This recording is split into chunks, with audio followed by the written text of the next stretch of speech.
Que paso, mi amigos? The 77 grain tipped Match King from Sierra is one of the most highly regarded bullets available in 223 or 5.56 for defensive use.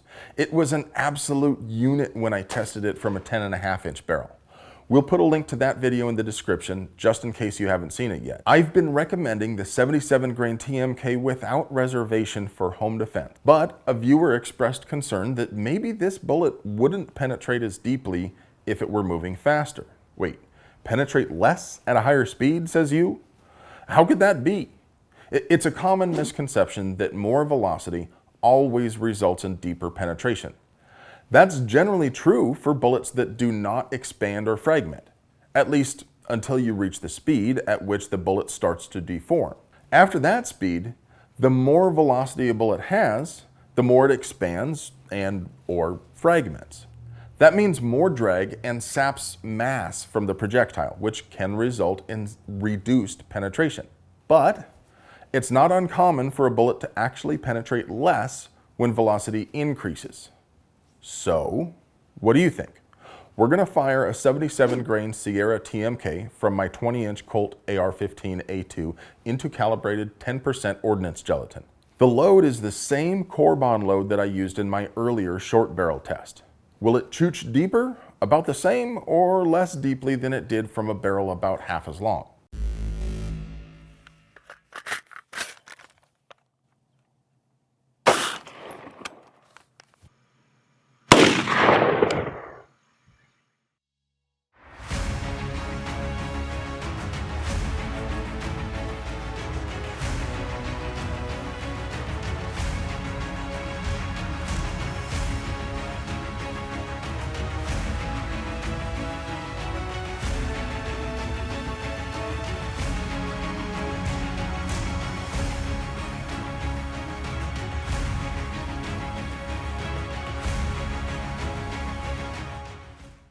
Well,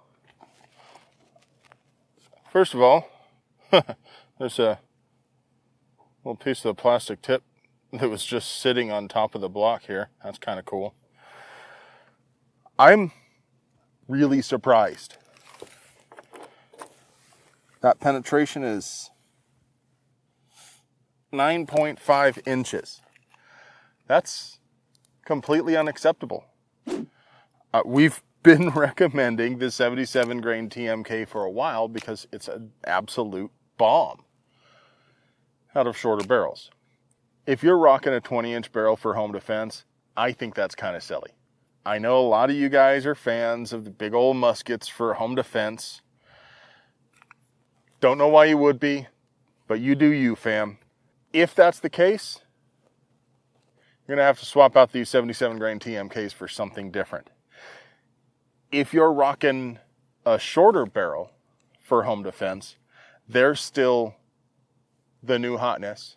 And as velocity bleeds off, as distance increases, they're still going to be extremely effective.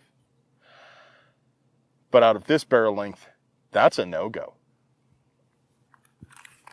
Again, predictably, lots and lots of fragmentation in here. I'll get you a close-up look at this, but this practically looks like birdshot, except obviously deeper penetration than even birdshot would go. This would, of course, be an absolutely grisly wound, but at 9 inches, it's not deep enough to reliably reach vital organs if the shot impacts at an oblique angle, if it has to pass through a limb, and so on. All right, let's go ahead and dig this projectile out of here and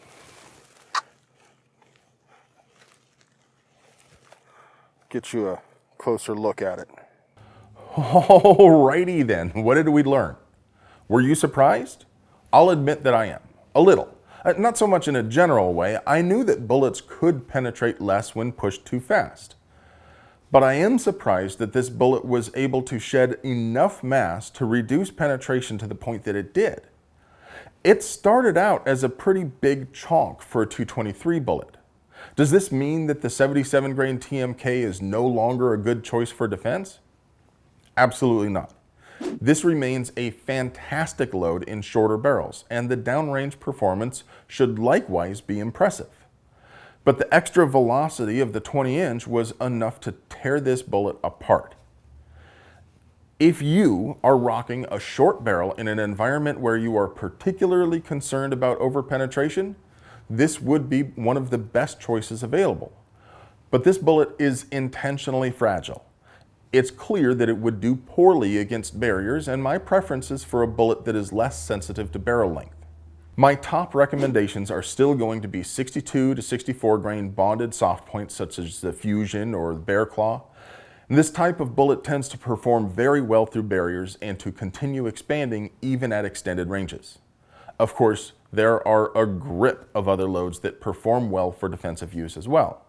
With your gracious support, I will do my level best to test them all.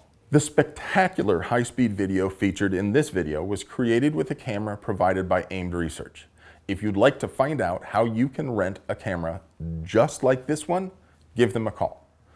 Their contact info is down there in the description. You know that social media has been suppressing the reach of content like this. The best thing that you can do to fight back is to engage with the content by liking, sharing, and commenting. If you want to support us and also get some fly gear at the same time, take a look at our Teespring store. Thanks for watching.